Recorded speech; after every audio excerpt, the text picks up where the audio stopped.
Шановні друзі, ми раді вас вітати на магістерській програмі з юдаїки. Наших гостей, хто прийшов не з Могилянки, відповідно, раді вітати вас в Києво-Могилянській академії. У нас сьогодні починається новий навчальний рік, вже четвертий на магістерській програмі з юдаїки. І починається він з публічної лекції від нашого, я би хотів сказати гостя, але вже насправді і не зовсім гостя. Ми вже, можна сказати, що звикли до професора Якова Rabkina, який прочитав чудову лекцію наприкінці квітня у нас на програмі про суспільно-політичну, лекція була присвячена певній суспільно-політичній дипломатиці в державі Ізраїль. Сьогодні лекція буде трохи іншою, навіть не трохи, враховуючи те, що наукові інтереси професора Rabkina охоплюють як єврейську історію, скажімо, історію сіонізму, ізраїльську історію, так і історію науки загалом. Але, щоб пов'язати це з все ж таки з певним єврейським контекстом, професор запропонував лекцію про те, як євреї змінювали своє ставлення до науки, який внесок євреї зробили в науку, як позиціонувалися самі євреї не в неєврейській науці. Власне, про це буде сьогоднішня лекція професора Rabkina.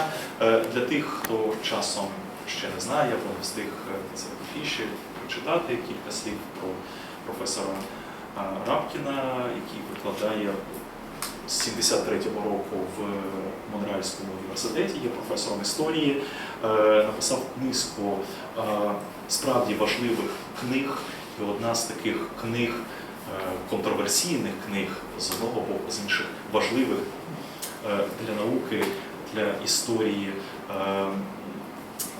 сіонізму, історії Ізраїля. Це книга присвячена не просто про сіонізм, так, чи якісь окремі аспекти, а про те, як в самому ж єврейському світі, юдейському світі мав місце опір такому теж єврейському явищу, як сіонізм єврейському руху. І ця книга стала бестселером, вона була перекладена станом на зараз на 15 мов, в тому числі вона є на російською мовою, англійською, і на івриті, в тому числі. Остання книга професора, яка з'явилася кілька років тому, і називалася «Зрозуміти державу Ізраїль», «Понять государство Ізраїль». Нова книга. Так, вже теж вийшла, вона вийшла первісно французькою мовою. Японською. Так? І японською мовою. Тож, професоре, раді вас вітати і вам, будь ласка, слово. Дякую. As a regular guest, I should have learned Ukrainian, but it's, when you get older, it's difficult to learn the languages. So tonight I'm going to speak about evolution of Judaic attitudes towards science. And I didn't use Jewish, I did Judaic. The distinction should be clear because I'm talking about those Jews who are committed to Judaism, and that commitment may affect their attitude towards science. Very often the concepts are confused, and there is a book of a good friend of mine, Noah Hefron, from Bar-Ilan University, which is called Judaism and Science. There's not a word in the book about Judaism and science, a lot of very fascinating social history of Jews in science. And on the cover there's Robert Oppenheimer, who was a lot closer to Hinduism than he was to Judaism. And I think it has to do with the confusion that is very common in modern Hebrew, where the word Yahadut means both Jewry and Judaism, and I try to avoid this kind of confusion. So this paper is concerned with the Judaic attitude towards science, which in today's term, we're talking about 15% of world Jewry. So about not more than 15%. Those people for whom Judaism is a commitment, is a focus of their life, and many of those people are also scientists, not all of them. Some may be scientists, some may be Judaic scholars. And I'm going to talk about the attitudes that have developed in the 19th and 20th centuries for a rather simple reason that it's in the middle of the 19th century that science became professional. And precisely at the same time, we're talking about practically the same decades that occurred the emancipation of Jews in Europe, which conferred on them equal rights, and science became one of the professions into which Jews could potentially go. Most of the works on these topics are written from an engaged perspective. Usually, engaged perspective means that these are Jews who are interested in science and try to reconcile, say, scientific results with their understanding of Torah. And many of those approaches that deal with attempts to reconcile could be found in a fascinating article by Shalom Rosenberg that was recently translated into English in the magazine, in the journal Aleph. Aleph, which is published in the Hebrew University, and I think the last issue has this article, which really gives a very good survey of attempts to reconcile from the Middle Ages, actually from the Talmud, Middle Ages, and contemporary. But I'm going to talk only about contemporary, occasionally mentioning, of course, medieval scholars, because contemporary thinkers often rely on them. Incidentally, if something is not clear, interrupt me after any sentence you want, preferably not in the middle of the sentence, but at the end of it is fine. So, if I may, what's the title of the article? Of this, it's called Evolution of Judaic Attitudes to Modern Science.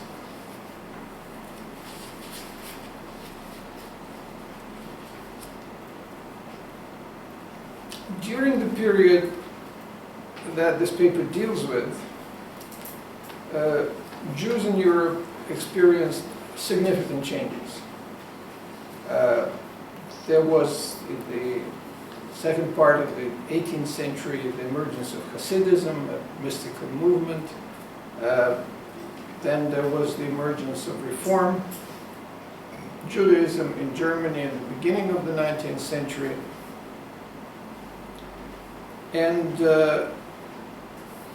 these changes, of course, affected very large numbers of Jews, both those who became Hasidic or became Reform, and those who didn't become, but it affected them nonetheless, because the reaction to that is also an effect.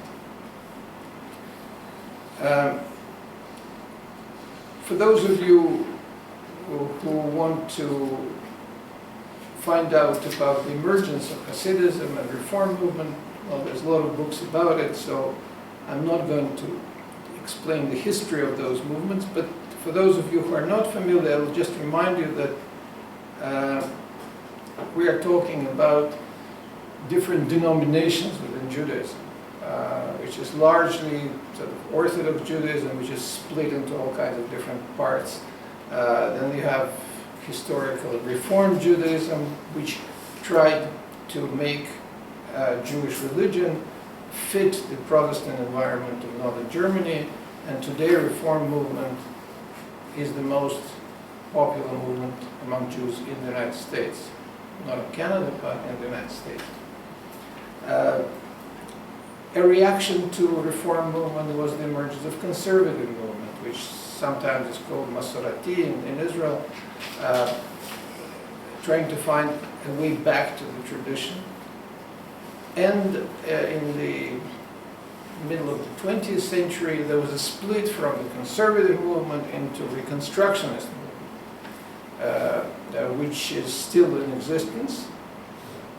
And finally, in the 60s, and I'm talking about very briefly about these movements, in the 60s, as a result of the student movement and activism in the United States, there emerged Jewish Renewal and Chavurah, two movements that are still existing, and they are harking back to original Hasidism, but without the Orthodox observance to it. And finally, the last version that I would like to mention is an Israeli version of Judaism, which is in Hebrew they call Dati Leumi, or National Judaism, which acquired a distinct identity and a distinct set of values, especially with respect to settlement in the land of Israel and the speeding of the arrival of the Messiah. So National Judaism can be considered a separate denomination. So in this paper I deal mostly with Orthodox Jews, for the simple reason that the rest of them don't find any problem with the science. And so for Reform Jews, for most Reform Jews, for conservative Jews, or for that matter even Jews of National Judaism, there is no problem either socially or ideologically or religiously. However, there are those who have problems, and that's the people we are going to talk about. And I mentioned several times that we are talking about Europe for the simple reason that modernization of Jews in Europe provoked very serious splits. Splits, as I just mentioned, Reform from Orthodoxy, splits of Hasidism and non-Hasidism. Whereas in Jewish communities in Asia and Africa, this didn't happen.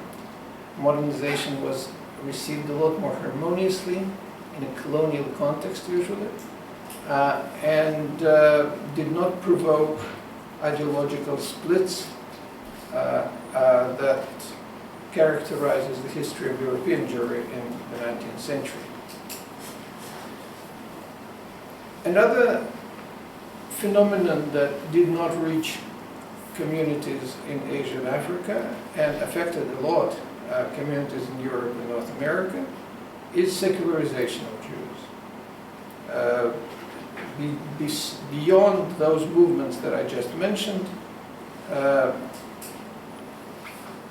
vast numbers of Jews simply abandoned any Judaic practice. Some of them changed names, married non-Jews, and just tried to disappear in landscape. For many of them, science was a substitute for Judaism. I'm just quoting here a memoir about a prominent Jew in the 19th century Central Europe.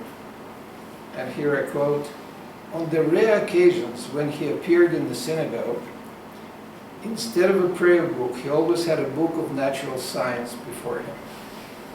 So it's a very graphic image, go to synagogue and look at the book of science.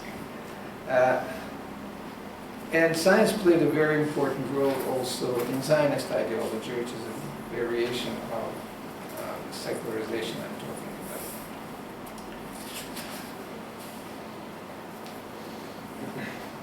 about. Judaic attitudes to science comprise a whole range of different issues. It's a very generic topic. The best known issue is the issue of reconciling scientific knowledge with biblical verses and certain statements in the Talmud. To the extent that there exists tension between Judaism and science, I quote, "It resides less in what science and religion have to say about the world than in the conflicting conceptions of human rationality that they represent." So they represent different kinds of rationality, and they have to be reconciled for some people. Scientific evidence may have a direct bearing on fundamental religious concept of free will. And this is something which is very contemporary. Do we have free will, or we are entirely genetically preconditioned and predetermined? And if that is the case, how can we choose between good and evil? On a smaller scale and much more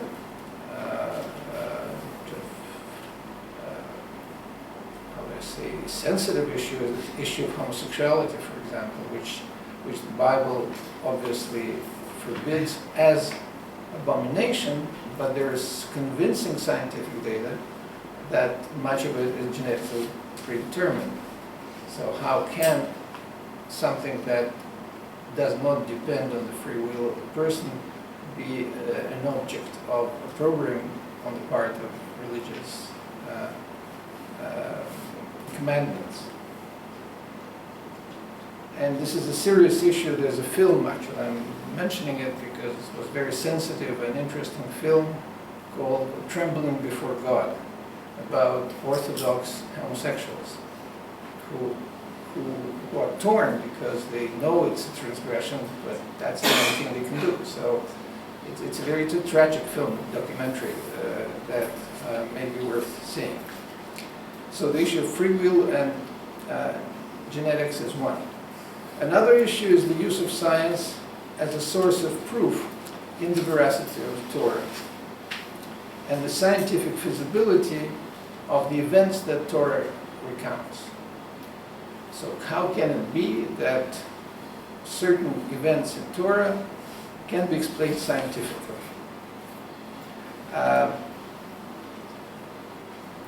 This is something that preoccupied Judaic scholars for quite some time.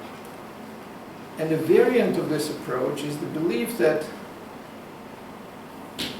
everything that science produces is in a way already contained in the Torah.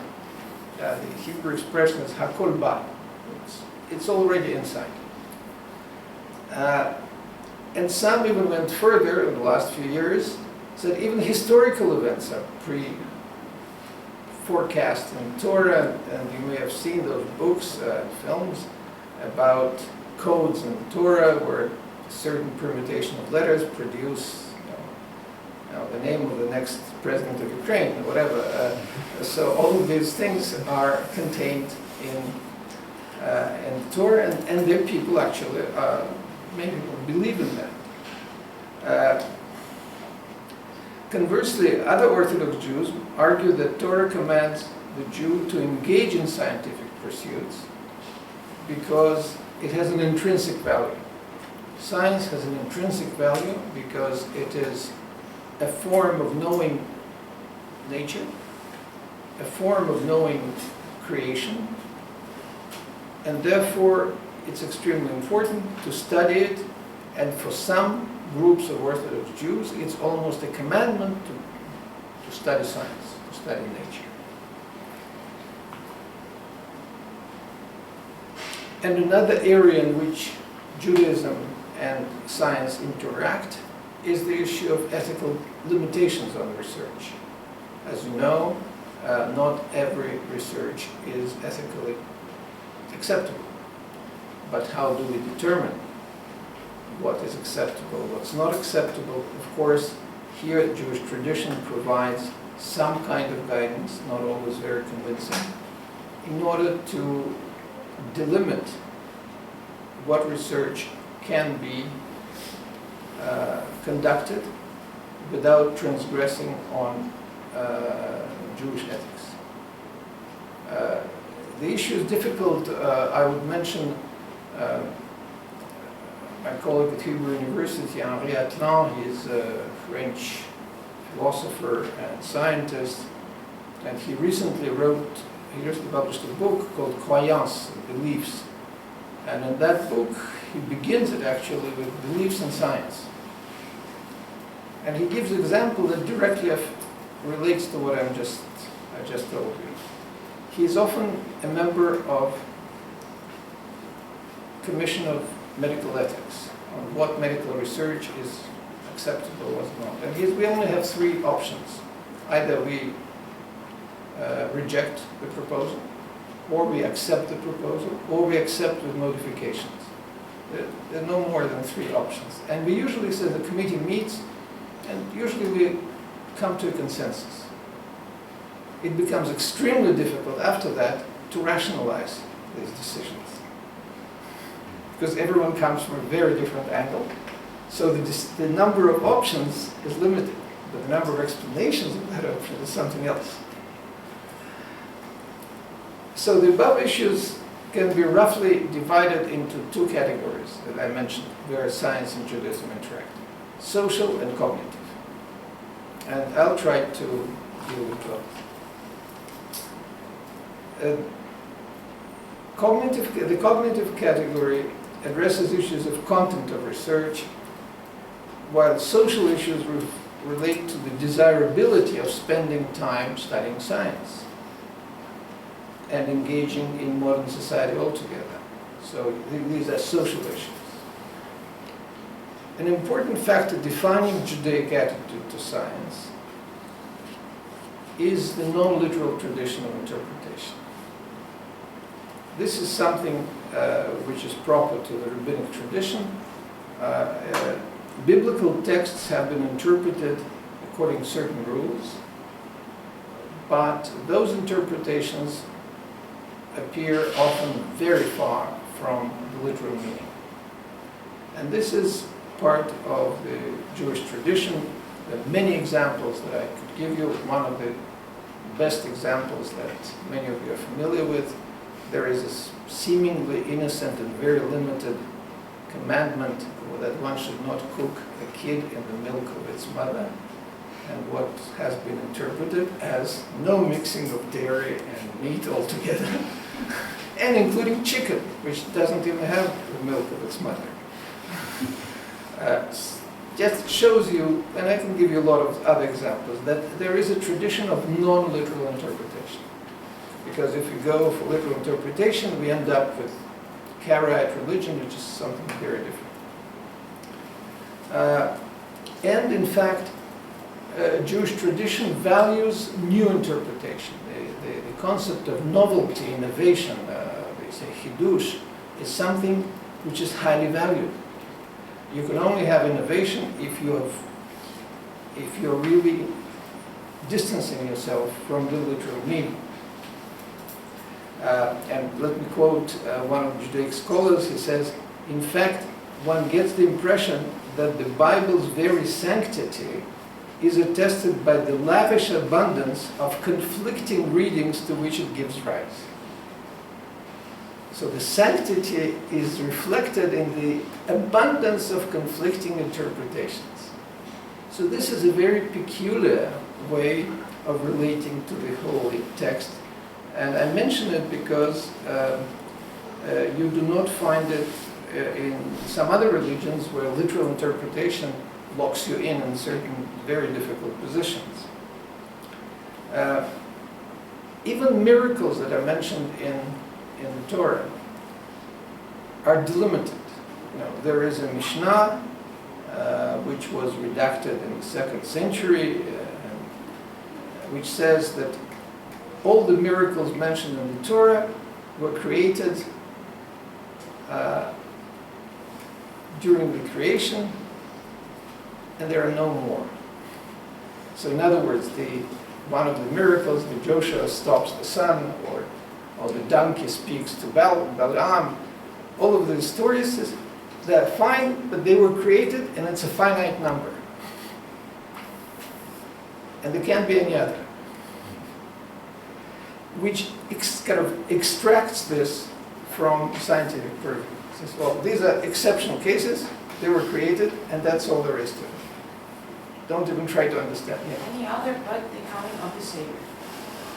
any other but the coming of the Savior, or no other time. But no one talks about miracles concerning arrival of Messiah. Okay. If you read, say, Maimonides, it's a very commonplace event. There's no miracles accompanying it.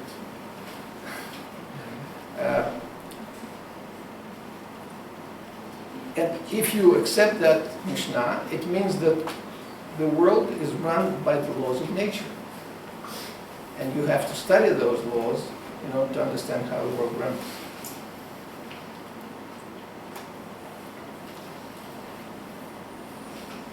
And there are cases already in the Talmud where you have conflicts, where rabbis disagree whether they should follow the tradition or they should follow physical observation.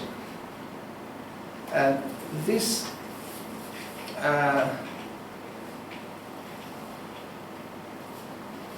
tradition of non-literalism was particularly clear in the Talmud and later scholars. I'll just give you example of Saadia Gaon, who lived in the 10th century in what used to be Iraq.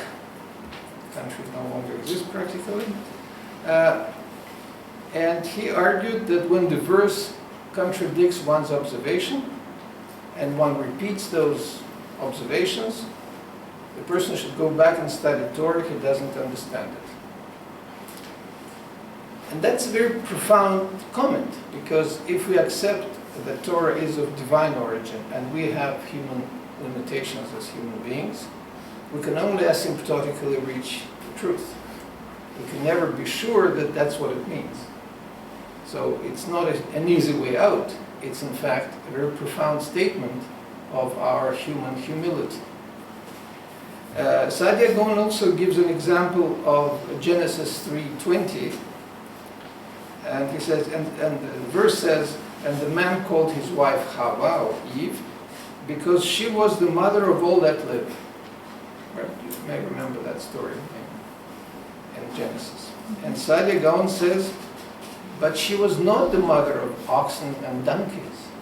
She was not the mother of all that live.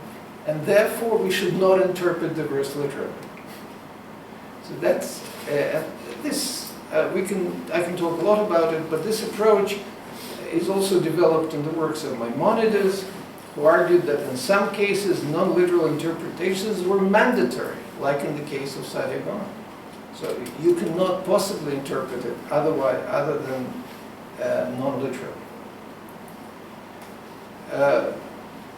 Some modern Judaic authors, of course, adopted this line, and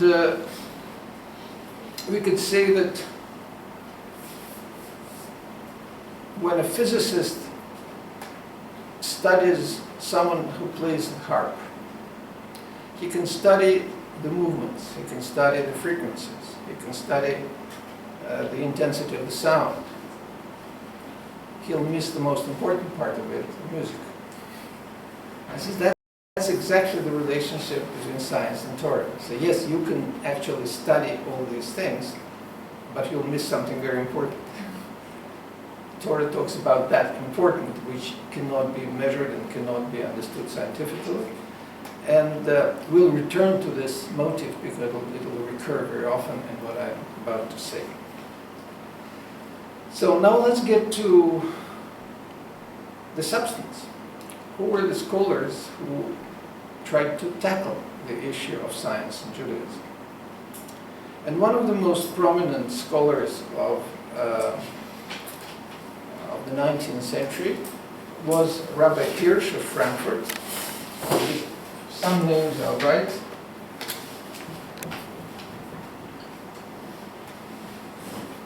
Samson Raphael Hirsch, who was an Orthodox rabbi who fought very courageously against Reform Judaism. He split the community in Frankfurt, created an independent community. And he is the founder of an approach which is called Torah im derech eretz, Torah with general knowledge, usually it's translated like that. He started a school which combined modern culture, science, and serious Judaic studies. And for him, there was really no difference between the importance of the two. Hirsch considered Torah and science to stem from the same primordial search for truth. Now, both Torah and science are different ways of approaching the truth. And in fact, that parable of the harp player, I tell you, there are different ways of looking at the same phenomenon. And Hirsch said that science and Torah can no more engage in dialogue or conflict than different parts of the body meant to cooperate and to coordinate can enter in a conflict. And he says, even as a sane and balanced person doesn't interact with or talk to himself. So it's part of the same, so you don't, well, today with the iPhones, people do talk to themselves, but before that, people didn't. And when you saw someone in the street talking to himself, well, you drew your conclusions. They no longer can do it. So the idea that Torah and science belong to different domains, so they're different parts of human condition, is very important, and it's not new. So one facet of that difference, that science and Torah belong to different domains, is of course the parable of the harp player I just told you about. Another one is the impossibility of human intellect to understand divine truth, which I also mentioned, so that's another way of saying that they belong to different domains. The Italian Judaic scholar Luzzatto in the 19th century, Shmuel David Luzzatto, offered another way of separating the domains by accentuating the non-cognitive, affective nature of religion and the centrality of sensory perception in science. In other words, science exists only insofar as we can rely on our sense perception, whereas religion is affective by nature. It's emotional. It's, you may say, psychological, but he didn't. And finally, some Judaic mystics argue that stories of creation are not meant to convey any knowledge whatsoever, but to convey values. And this is very important. So in other words, the story of creation is not a story of creation of the world. It's a story meant to convey values. And it sounds very theoretical, but in fact I can quote an anecdote that happened to me. I was in Jerusalem many years ago. It was a hot day like today. I was rushing. I had to see someone, so I went to see him. And he offered me a coffee. I said, no, I really don't have time. I have to go. And he says, do you know why God created the world in 6 days? He said, to teach us that you shouldn't rush. He could have created it like that, right? It took 6 days. But that's precisely the way these stories are meant to be interpreted, as a source of values. That's one approach that was initiated, to the extent I can ascertain it, by Avraham Abulafia in the 13th century. One of the most prominent thinkers of the 20th century in the area of science and Judaism is, of course, Yeshayahu Leibovich, whom I mentioned in other contexts in this room, because he wrote a lot about Zionism in Israel. But he was a professor of philosophy and professor of science, and a philosopher of science. And he sharpened even further separation between science and Judaism. Now, for Yeshayahu Leibovich, the distinction between modern science, which relies on empirical results, and medieval science is very important. He says, the science that Maimonides was concerned about was a different science. It was speculative. It was really not based on experiment. We are talking about very different activity. And he also emphasized something that became controversial, of course. Many of the things he said were controversial. He said that Judaism is a system of precepts, a system of commandments, rather than a system of beliefs.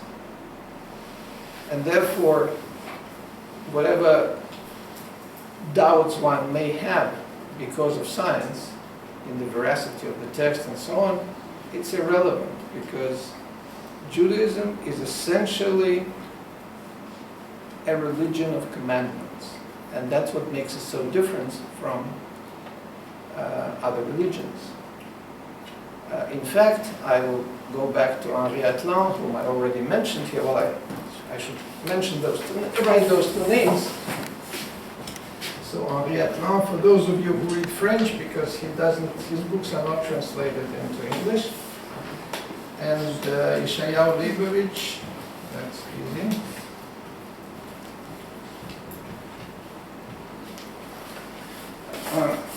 So Henri Atlan emphasized something which we perhaps don't quite realize. When do you think Judaism became a religion? Long ago. Huh? Long ago. But How long? what was how did it become a religion? A religion is a system of beliefs, right? So, Henri Atlan argues that Judaism is the last of the monotheistic religions. First there was Christianity with a certain set of beliefs, then there was Islam, of course. And then comes Maimonides, who formulates 13 principles of faith. No one had done it before him. You can't find it in the Talmud, you definitely cannot find it. No one obliges you to believe in anything in the Torah. Read it carefully. It obliges you to do certain things. Believing, it obliges you to love God, okay, but love and believing are two different things. According to Henri Atlan, that's quite a common view, Judaism became a religion with Maimonides, because he's the first one to formulate those 13 principles of faith that conclude Orthodox prayer every day. Before that, it didn't exist. So for Henri Atlan, there are 2.5 monotheistic religions.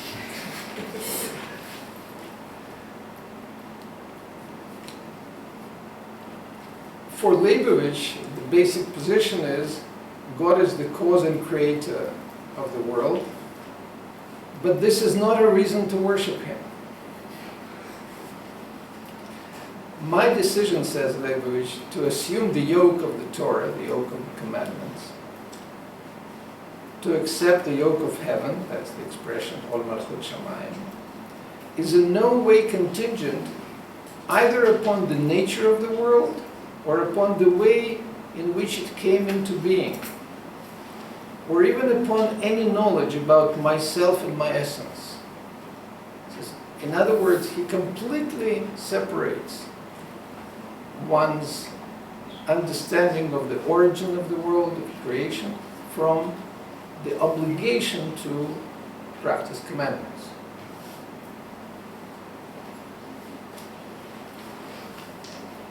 Of course, this position is very controversial, and quite a few people argued against Leibovich, who was very provocative in his way of expressing himself.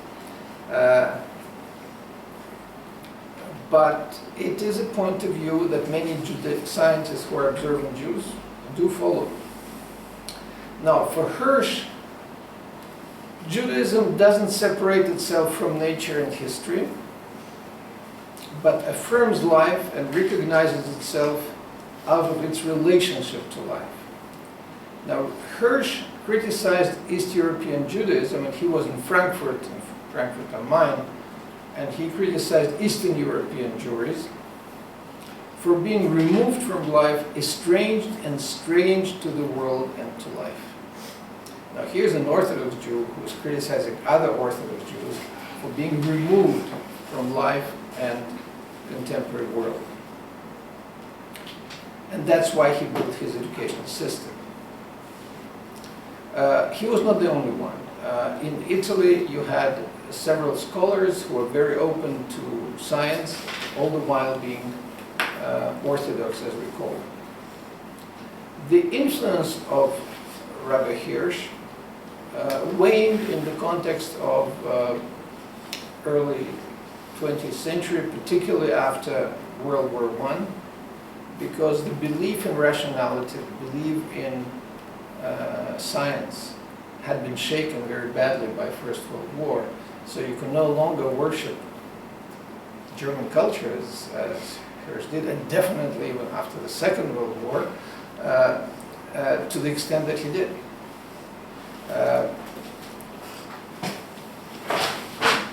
The ideas of Hirsch survived, and they survived essentially in the United States thanks to efforts of some of his descendants and followers who settled in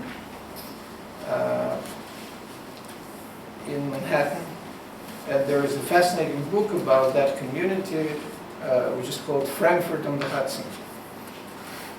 That's the community of those followers of Rabbi Hirsch.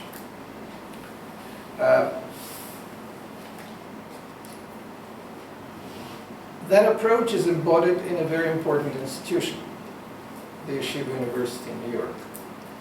The Yeshiva University tries, at least, to combine both commitment to science and commitment to Orthodox Judaism.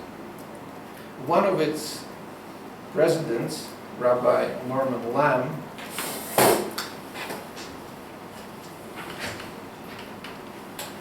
wrote several articles in the book on the subject. And here I quote him: "Nature, the world, must not be neglected, and it must be studied and explored as part of man's relationship to his Maker. But Torah, as more than a creation of God, but His very word, ever remains supreme." So there's an hierarchy that Rabbi Lamb says that yes, we are commanded to study science. However, the word of God remains supreme because it's not a creation of God. According to one of the rabbinic interpretations of the first verse in the Torah, in the beginning God created the world, heaven and earth. The Midrash, the interpretation says God opened the Torah and created the world. So Torah was, it existed before the world was created. Because it actually says, Istaker b'otiyot, he looked at the letters and he created the world.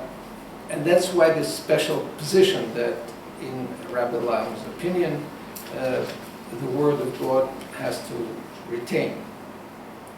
In his other writings, Rabbi Lamb emphasized that an eventual discovery of extraterrestrial life, or cloning, should in no way affect one's belief in God as the Creator. Nor, according to him, are God's attributes of immanence and providence are threatened by advances in science. He argues that, I quote, "A God who can exercise providence over 10 billion earthmen can do so for 10 billion times that number throughout the universe." So in other words, the quantitative difference, if there is life on other planets or not, doesn't really change very much. Because it would be an attempt to limit God's power to say, well, he can control the population of the earth, but other planets is too much for him, for it, him, her, it. So Rabbi Hirsch really put together something that Rabbi Lamb interpreted later, and other contemporary scholars, including a very prominent Yemenite Jewish scholar, Joseph Kapach, Yemenite Jew, Remnant rabbi who passed away a few years ago. He argued that if a Jew studies science in order to acquire a better understanding of God and his work in science becomes holies of holies. That's the extreme position, inspired by Maimonides. It's a very Maimonidean group, that if one studies science in order to acquire understanding of God, his activity is holy of holies.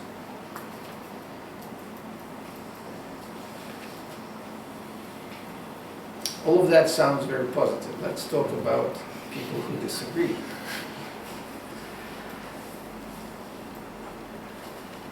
Jews in Eastern Europe who wanted to remain loyal to the tradition, and whom we call today Haredim, people who are, some of them call ultra-Orthodox. I don't like the term, so we'll use the word Haredim. They respect Rabbi Hirsch and his work, but their way out is to say, in Frankfurt in the middle of the 19th century, in conditions of the attack of the Reformed Judaism against Orthodoxy, it was important to do what he did, but we no longer have this problem. And that's an expression in Hebrew, orat sha'ah, means that it was a commandment for that particular situation. And therefore, we should not generalize. And they object in principle to scientific knowledge being in any way related to what Jews should be doing. They are concerned about the danger of heretical ideas, that some may get wrong ideas. And so the most generous of them would consider scientific research as a waste of time. So it's really, you should study Torah, but if you have nothing really better to do, well, you're wasting your time. This is a very common view, because among Haredi Jews today, they think, yes, if you don't have a wealthy father-in-law, you have to work. But if you work, you better work in something simple rather than complicated things like science, because your intellectual energy is distracted, is diverted from Torah study. And this is something which is not commendable. One of the founders of that approach is the Rabbi Moses Schreiber, better known as Chatam Sofer, Chassam Sofer, who lived in the 19th century and whose tomb is preserved in Bratislava up to this day. He did not prohibit reading about science, but voiced a very innovative dictum, and that's a contradiction in terms. He said, Kol chadash asur min Torah. All innovation is forbidden from Torah. It's a play of words on the new harvest, of course, but he used it saying, we shouldn't really accept any innovation. And he remained incredulous when told that there are some stars that are bigger than the moon. He says, no, it cannot be. So some Haredi Jews in 19th century, particularly in the second half of the 19th century, were extremely frightened by secularization and reform. They wanted to hold the fold, they wanted to hold people together, and that's why they built walls around the community, including walls against engaging in scientific pursuits or even studying science. We shouldn't forget that just slightly north of here in Volozhin, the yeshiva, famous yeshiva of Volozhin, was closed by the Rosh Yeshiva, by the rabbi, Rabbi Naftali Tzvi Yehuda Berlin, that's a very famous rabbi, because the government of the Russian Empire imposed a general curriculum. And he says, rather than teaching a general curriculum, I'll close the yeshiva. That shows the degree to which there was a fear of engaging in anything that would be potentially dangerous.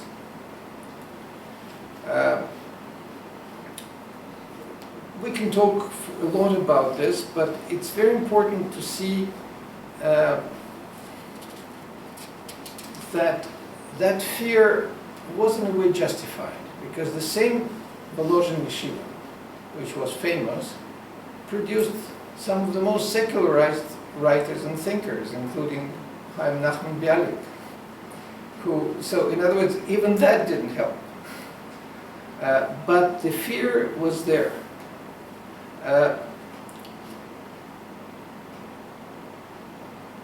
What Judaism, even the most orthodox varieties of Judaism, never had was opposition to certain scientific ideas that we find in the history of Catholicism. Like the famous case of Galileo,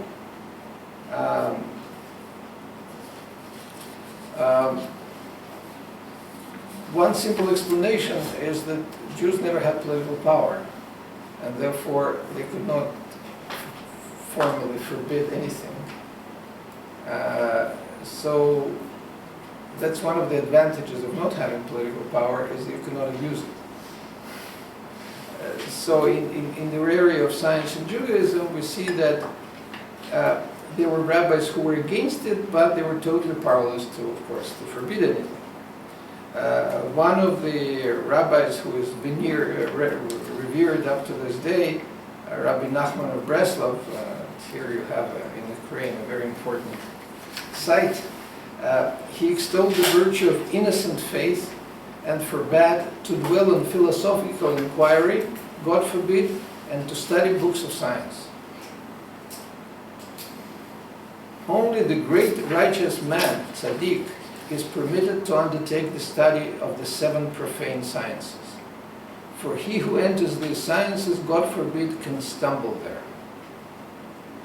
Sciences, he continues, are extremely detrimental, like eating of the tree of knowledge, which literally brought death to the world.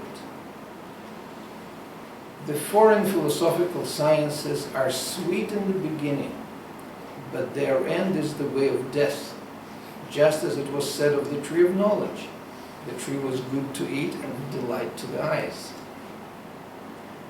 Later Hasidic rabbis, of course, would reluctantly recognize science as valuable, but would consider the cognitive value of it insignificant compared to the study of Torah.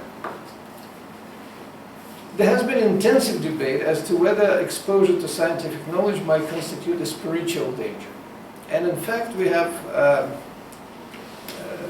practices that you could find in today's world.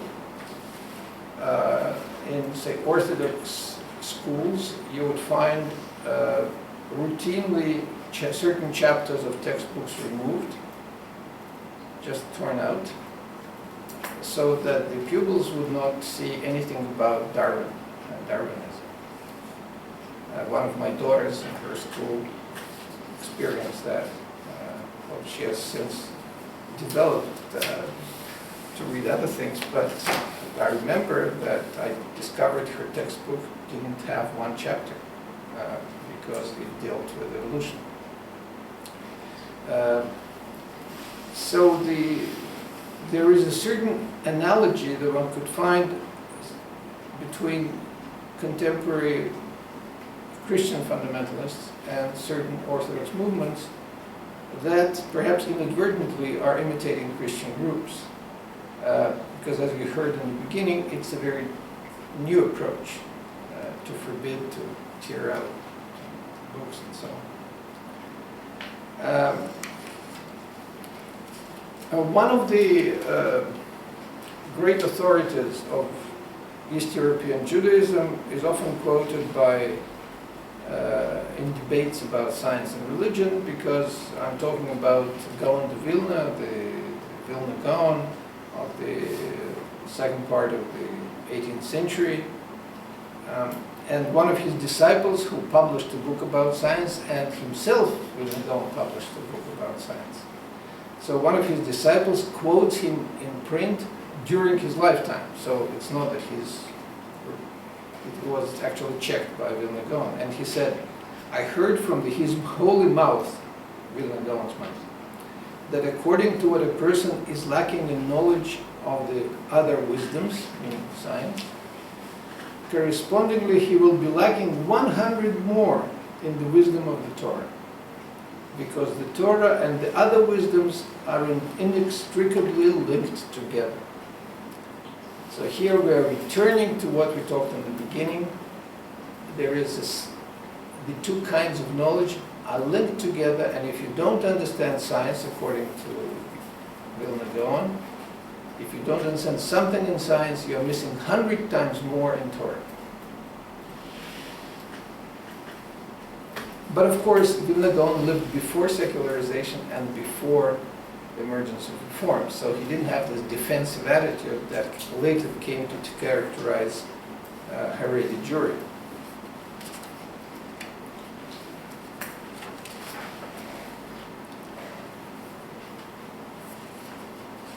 There is a certain ambivalence with respect to science that you can find in today's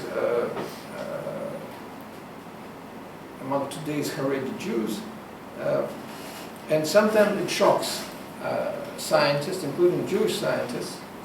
For example, the Nobel laureate in physics, Richard Feynman, I quote him, he had some rabbis who came to consult him, and he said, imagine, in modern times like this, the only way they think that science might be interesting is because they're ancient medieval problems that are being confounded slightly with some new phenomena. In other words, they came to see him because they wanted to resolve a problem of Jewish law. For them, the question whether electricity should be forbidden or not has to be understood scientifically. There's the only way to do it. Or what do you do with radio? What do you do with computers? Writing on Shabbat and computer, is it writing? Is it not writing? Can you write God's name and then erase it, delete it? All these questions are questions of Jewish law, but for scientists they're totally irrelevant. So Feynman found it even offensive for the status of science.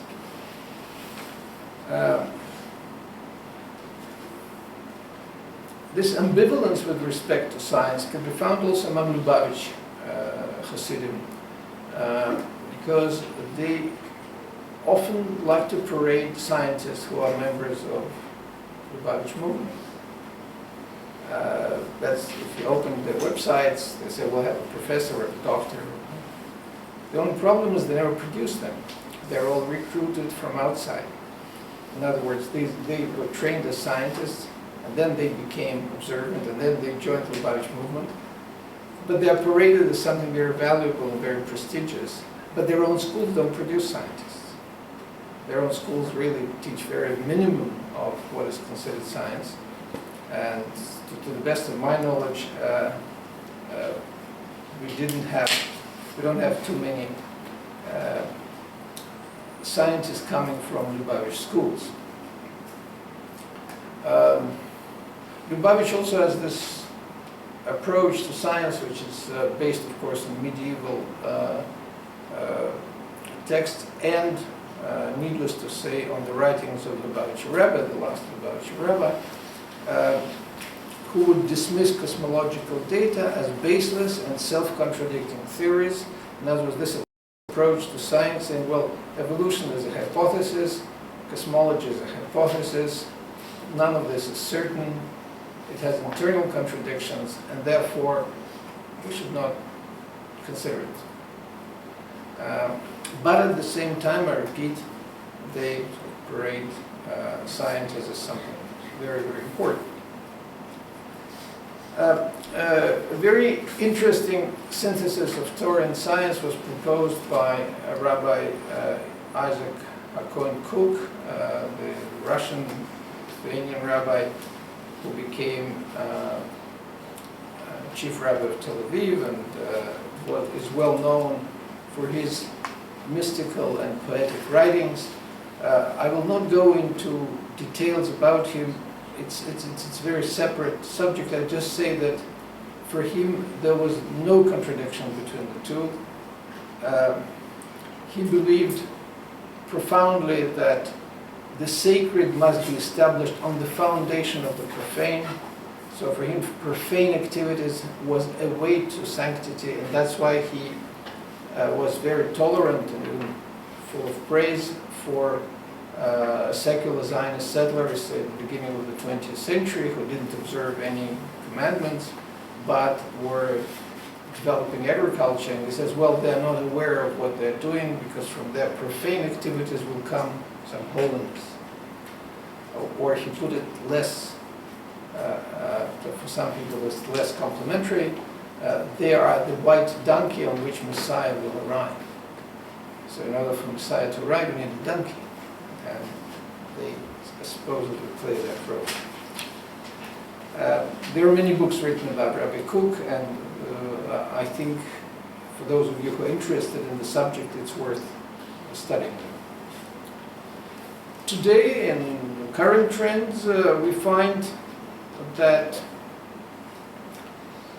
for many people, studying science has an intrinsic religious value.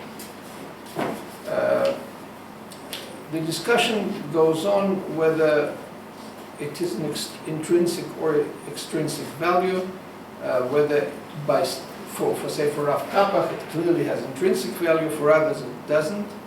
But today, except the Haredi, most Haredi Jews, we find a rather open attitude towards scientific pursuits.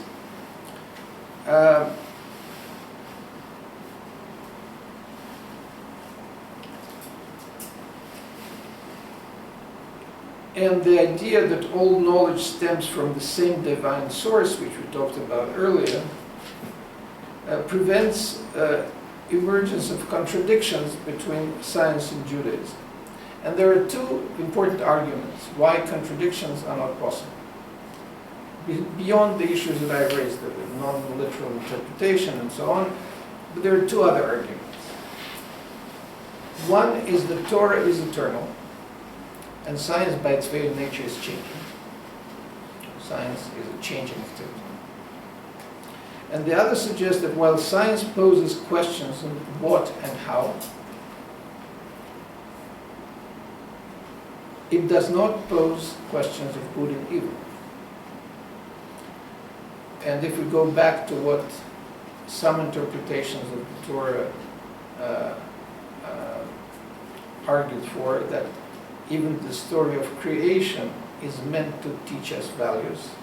It is not meant to teach us about the creation of the world. It's a way of teaching us values. Then indeed it's very difficult to try to find contradictions between the two, because they're not, as Rabbi Steinsaltz once said, there are trains running on different tracks. They cannot collide for the simple reason that their tracks are different. One of the prominent scholars in the United States, biologist and rabbi Moshe Tendler, observes rather caustically, I find, I quote, "There is never a conflict between science and Torah. If there is the appearance of conflict, it's only due to one of three factors: ignorance of Torah, ignorance of science, or most commonly, ignorance of both." In the 19th century, all books published by Judaic scholars accepted the modern developments. In other words, they did not reject modern developments. The rejection that I mentioned, the tearing out of chapters and not mentioning evolution and cosmology, it reflects the radicalization of Haredim in, I would say, after the Second World War, essentially. And there is significant Judaic literature produced both in Hebrew and in English, and in Russian, in fact, to discredit scientific knowledge. But the pockets of that resistance to science are shrinking. Even though demographically those groups grow more than any other group among Jews, pockets of resistance are not terribly significant. Uh,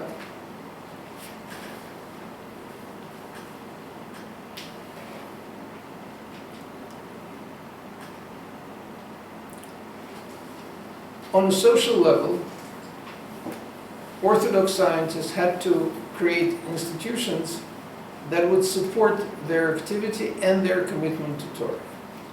And starting from Germany in the early 20th century and later in the United States, there were several groups that formed. The most sort of long-living is the Association of Jewish Orthodox Scientists that publishes its journal and provides social and spiritual and intellectual support for scientists who may in fact encounter these internal conflicts.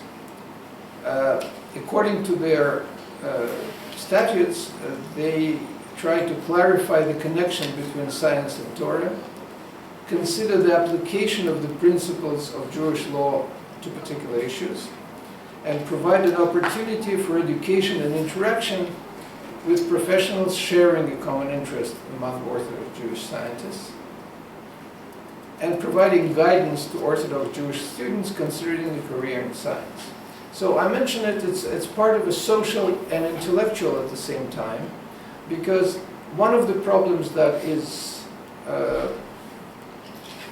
used to concern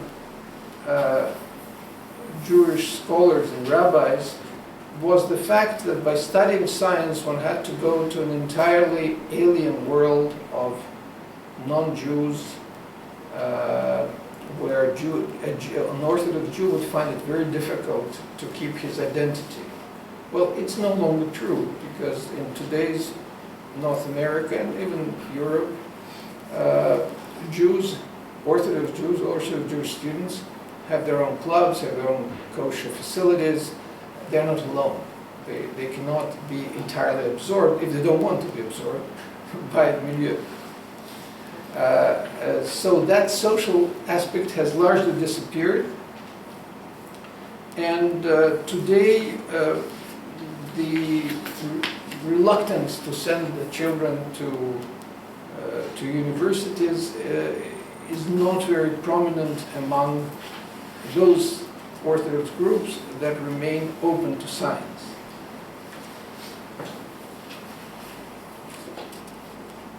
The advent of the scientific revolution in the 20th century affected the relation between Torah and science. I'm referring to the weakening of determinism that used to characterize science in the 19th century.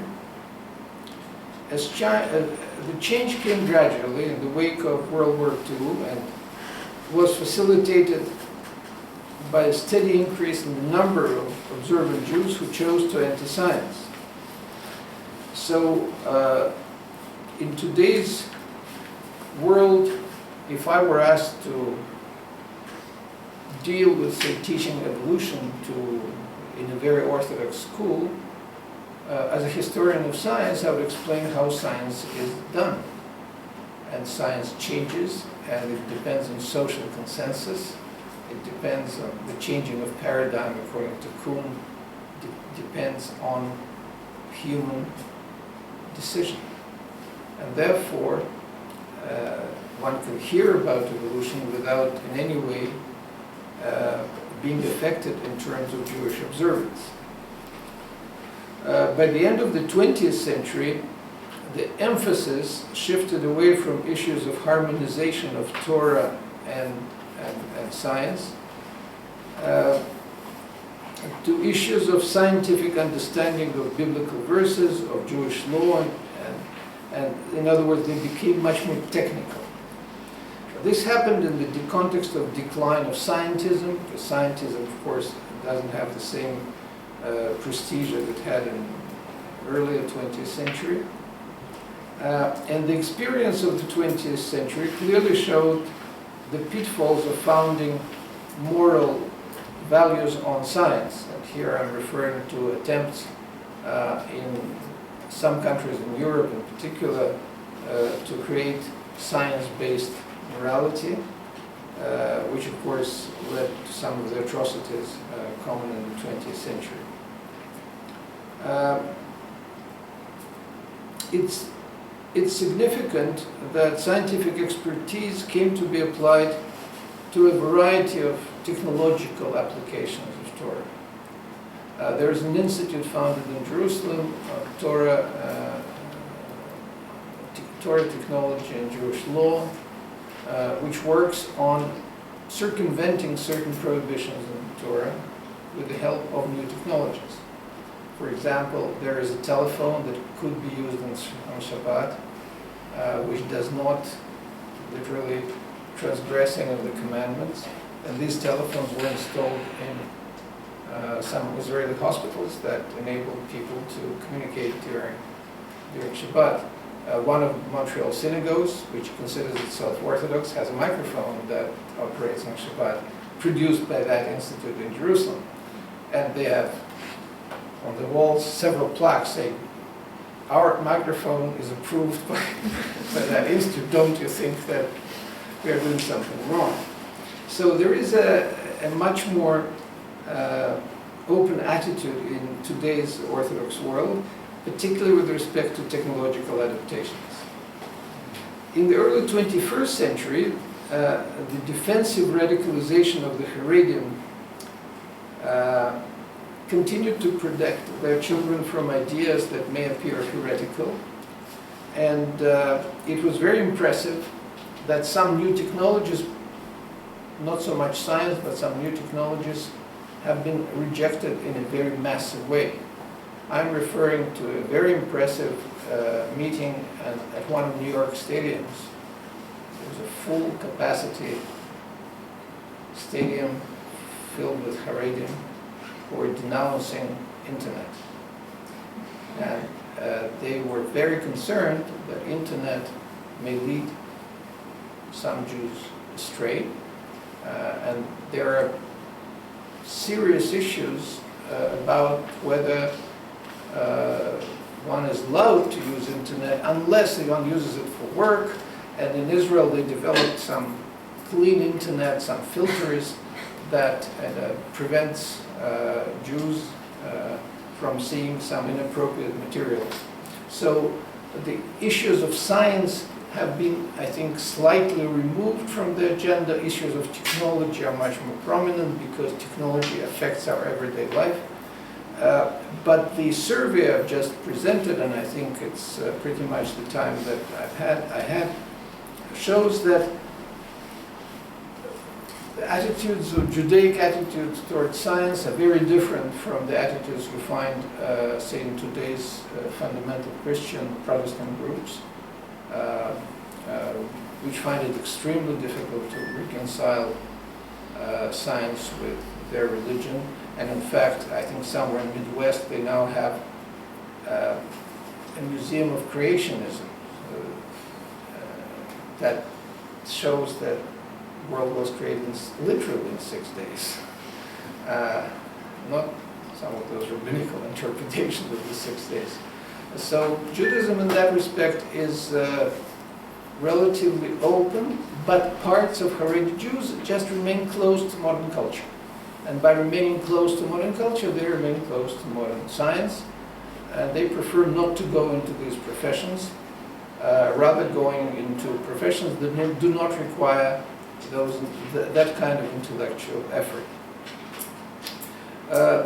I will stop here, and we can now open the floor to questions in one of the 5 languages that I understand, which is Russian, English, French, Spanish, and Hebrew. Yeah. May I start with this question? First, thank you very much for the informative, well-structured lecture. And I have to admit that I was attracted to this lecture for the first time with facilities, although I'm an associate professor here at Politics Department. And my name is Yakov. And exactly a month ago, I gave an open lecture with the title "From Alchemistry and Kabbalah to Hadron Collider, the borderlines between science and the magic."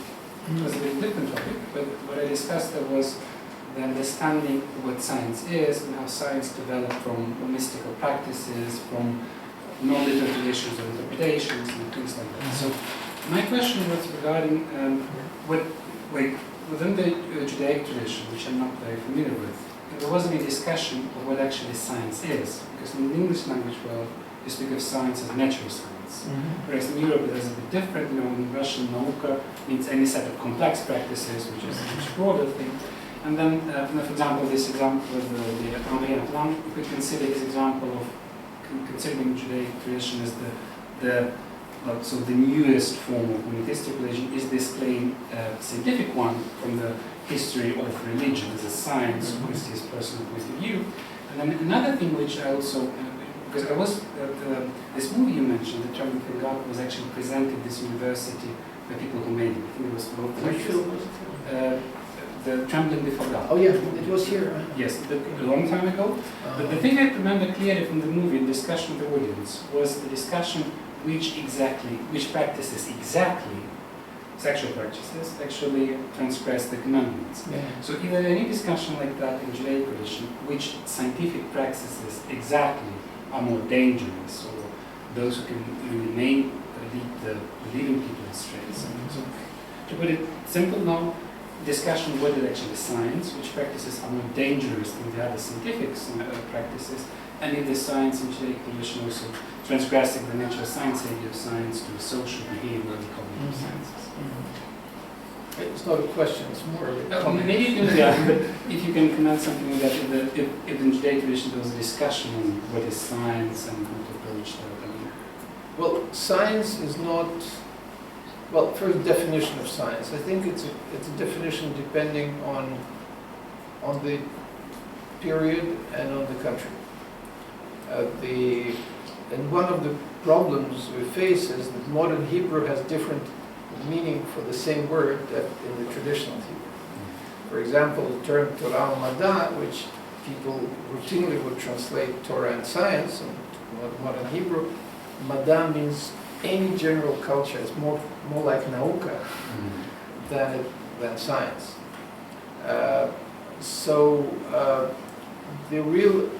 Actually, since you mentioned it, and I just skipped, I didn't want to mention it because I talked about natural science, there's a very negative attitude towards social sciences. Social sciences are considered a dangerous source of alien values.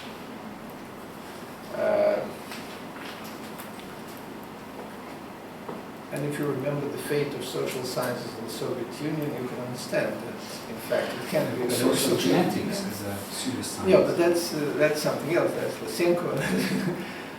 But if we're talking about social sciences, there are very few Judaic scholars today that would approve of social sciences. As science as a source of values, of course, is totally unacceptable. Nor is it very common these days anyway. Say if we're talking about 1920s and 30s in the United States, when there was a real influx of Jews into science, not Orthodox Jews, but just Jews into science, rabbis were proud. Said, look, we have so many sciences, so many Jews going into science, because unlike other religions, we never forbid any of that. Well, it was true in the 20s and 30s. It became more radical after the Second World War. But the fact that there is no political power to Judaism, of course, makes it very easy to argue this way. So you don't have Galileo for the simple reason there's no Vatican. To have Galileo, you need a Vatican. And whatever structures are created in Israel, they don't have the same power as the Vatican. Finally, to the extent that I understand where you're coming from the paper that you gave, there is an important trend among some mystically inclined Haredim, Hasidic Jews, to find in science mystical confirmations of certain inexplicable biblical verses. And in fact, you can find this even in modern Hebrew. One of the terms that really rabbinical commentators could not agree on what it means in one of the prophets, Hashmal became the word for electricity in today's Hebrew. Because in fact, we don't quite understand the nature of it. At least at that time, we didn't understand. So they would take a word that is really obscure and use it for something which we don't quite understand, but we still have to use the word. So the word Hashmal is, I don't remember in which prophet it's mentioned, perhaps some of you remember, or you will, Mr. Google will help you, Rabbi Google.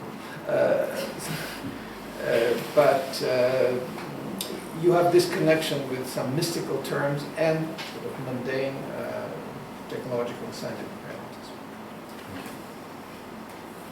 Maybe add something to the No, you have to topic. speak a lot Yeah, louder. I was asking that. Let me add something to this topic of the word science. Because when we're speaking about Jewish scientists of 19th century in Europe, the language of their science would be absolutely German.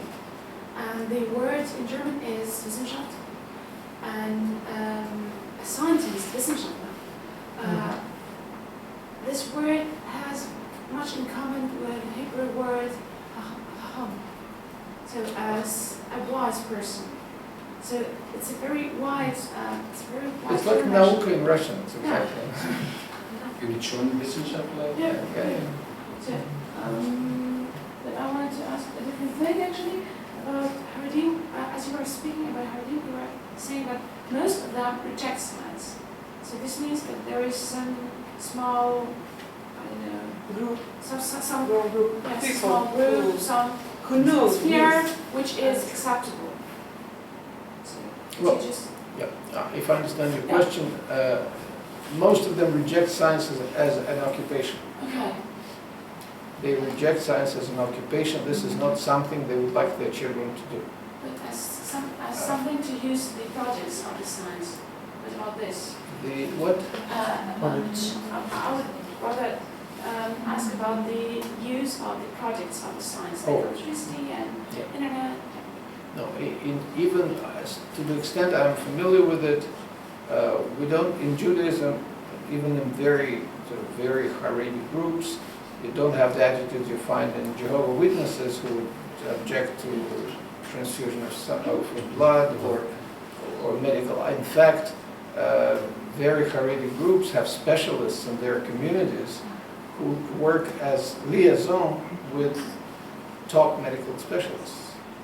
Because if someone falls sick in a certain way, they would contact that contact person and they would find the best specialist. So they're very open to technology and medicine, except, as I mentioned, technology that may be problematic, like internet.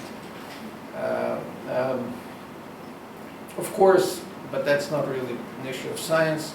Most of them would not have television sets in their houses, and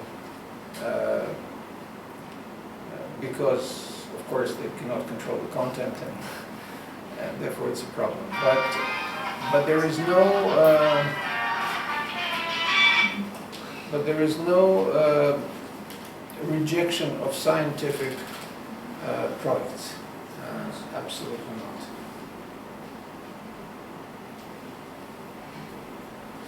Which in fact poses a problem sometimes in Israel, because some people argue, say, you live because someone else does scientific research. And we cannot have, you live as a marginal group using the results that someone else is doing. Well, but the counter-argument is that we all live this way. No, all of us use, say, buy cell phones, we have no idea how they function and how to build one.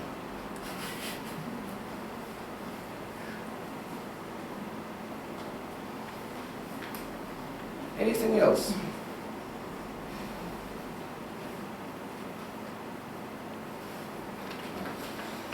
Yeah. Maybe some stupid question, but There are no stupid I questions, didn't there are no stupid understood. answers. When these Hebrew philosophers, when they talk about determinism, they only talk about religious determinism, something about God that know everything, or they talk about mechanical determinism, which about talk some scientists of 19th century. Well, the determinism I mentioned dealt with science of 19th century, where science, for some people, became a substitute for religion, not only for Judaism, but a substitute for religion because it provided definitive truths about the world. Today it would be much more difficult to argue this way. And I would say that the issue of Jews leaving the fold, leaving the observance, becoming non-observant, it could have been, I think, in the 19th century and to a certain extent maybe the first half of the 20th century, some Jews would develop doubts about their Judaism and observance because they read a book about science, because they could not reconcile. It was in fact possible then. But after the Second World War, I think most sociologists who study this indicate that if today Jews leave the fold, they leave it entirely for cultural and social reasons. It's just much easier, it's modern, you don't have to follow any rules, and the society has become so permissive that it's very attractive for people who grew up in a very regimented environment. So the contrast between Victorian England and observant Jews was not as great as it is between observant Jews today and modern Western societies. This, I think, it's this borderline that is much more problematic than reading about cosmology and the age of the world and so on. And that's why the opposition to scientific knowledge is much less vocal than it used to be. But it's a good question.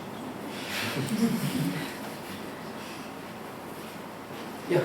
Just one question, wasn't Spinoza expelled from the community because of his philosophy, which is actually considered science at that time and is considered science in contemporary Europe? So this would be kind of Galileo Galilei, because they couldn't kill him, but this most severe punishment was actually to expel him from the community. Yeah, well, you see, that's an interesting case because he was expelled from the community of Amsterdam, but they didn't have the political power to put him in prison. And he is buried in The Hague. I actually stumbled upon his tombstone in the yard of a church. He didn't join the church, but that's where he was buried. But since you mentioned it, Spinoza still provokes a lot of admiration from those who are secular Jews, and since Spinoza was the first secular Jew, there's a whole argument about Spinoza being the first secular Jew, and one of those people was David Ben-Gurion. He was really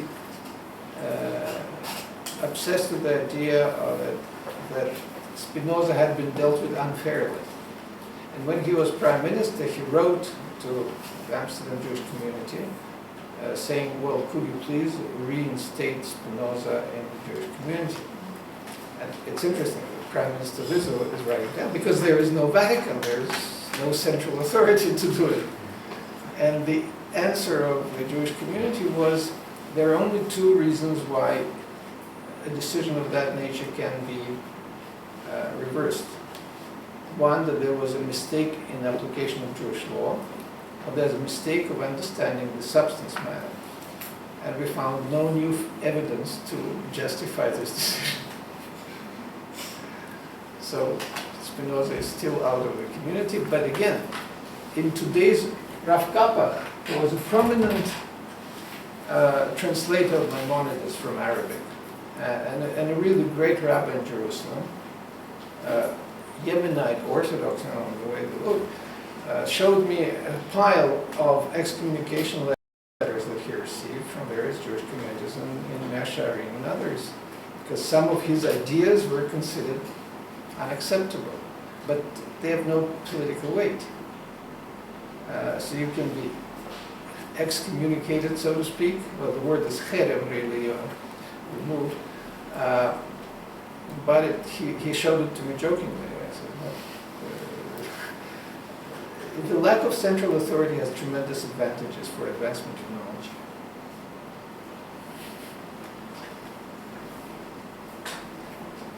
Anything else? Another question. Could you speak up? Either I don't hear you well or you speak first. No, I just had no voice. The question was about, you were saying that the Haredim are, well, actually using medical help. I can't hear you. Come I closer. can move a bit Come closer. closer. Yeah. The intensity of sound is inversely proportional. This any better? Yeah, better. Yeah, good.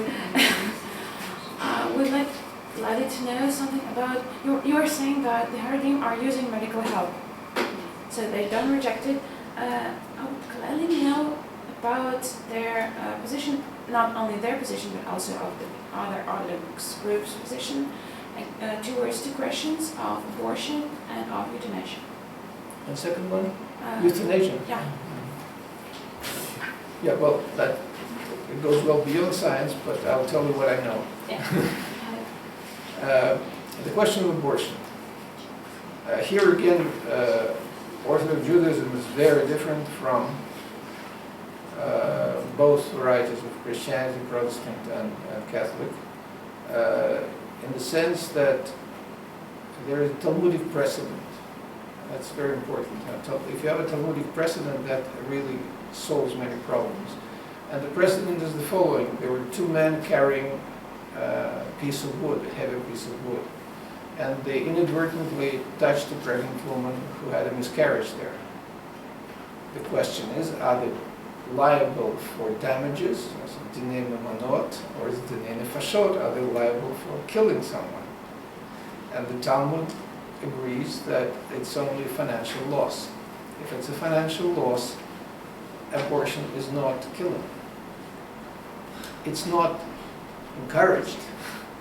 It's not something that is commendable to do, but if there is a need, there is no, so to speak, prohibition. About euthanasia, here Jewish law is much stricter because there is a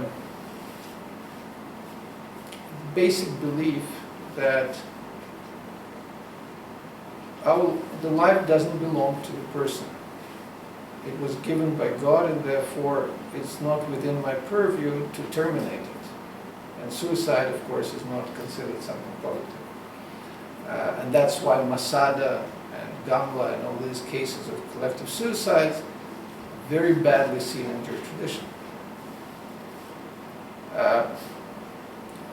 So these, today, I think most Jewish scholars would prolong life as long as it's possible. And there is also, well, if you like, a mystical explanation of that, that one of the important goals in life is to repair one's behavior and repair one's, and repent for whatever bad thing we've done. What's called teshuvah, repentance.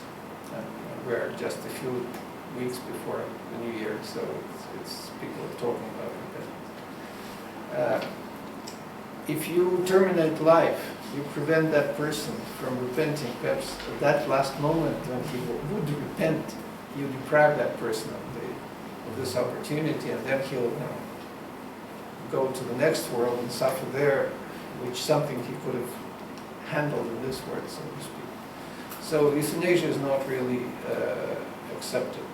And just in a more joking way, I can just tell you about, there was a debate on television between a rabbi, a Catholic priest, and a Protestant pastor, and the question was about abortion, when life begins. And the Catholic priest was saying that it begins at the moment of conception, and therefore it's life, and the Protestant was saying no, it's the moment of birth, and therefore it's different. And the rabbi was kind of silent, didn't say very much, and would say, well, what do you think? When does the life begin? He says, when children leave home. Okay, so you mentioned how abortion is forbidden in the Orthodox system. It's not forbidden. It's not encouraged, but it's not considered transgression. But Israel is. No. In fact, Israel is the major supplier of material for STEM research. The cloning and all that, you need material that's produced by miscarriage or abortion. So Abortion is permitted. Yeah. Israel doesn't forbid abortion. And Israeli law anyway doesn't reflect Jewish law, so it's something else. Israel is not run by Jewish law. Well, okay, I'm wrong then, but my question was going to lead into, is voting permitted? Is what? Voting in like a presidential election. Well, it really touches on something else, but I can answer it. It's all right. Voting in Israeli elections. I meant mainly American, not in Israel. Oh, no, I think there's no. I've never heard of anyone prohibiting it. Some people may argue it's a waste of time, but but prohibiting it, I don't see why. Well, my question was going to lead to, well, could they vote for a pro-abortion candidate, but I'm saying it's not an issue, so that's where my question was think going. it plays such a great role there. I don't think it's well, in fact. My point was like the Christians in America, they vote for Yeah. religious issues very strongly. Yeah. Is it found that No, Jewish. they don't vote for religious issues? No. Just to give you an example, Jews voted for Obama in much higher numbers than non-Jews. Well, I don't know about the Orthodox, though. No. I don't know if the Orthodox did. And the same actually is true about this Iran agreement, where Jews supported more than average Americans, so contrary to Israeli position. But, so I don't think, I've never heard of this issue, so I cannot really say it anymore. But Orthodox Jews have a similar voting pattern to secular Jews. Well, Orthodox Jews usually follow their leaders, and the leaders may tell them how to vote. But I don't know whether these issues of abortion or even homosexual marriages really play such an important role in their electoral choices. Why wouldn't they, though? Because they do so much for the Christians in their voting, like Well, they're anti-homosexual voting. It's not a Jewish marriage. I really Homosexual don't. marriage is not a Jewish marriage anyway, so why can't about it? Okay, there. Okay, thank you for the questions. So just let us express our gratitude to Professor Rabkin for his statement.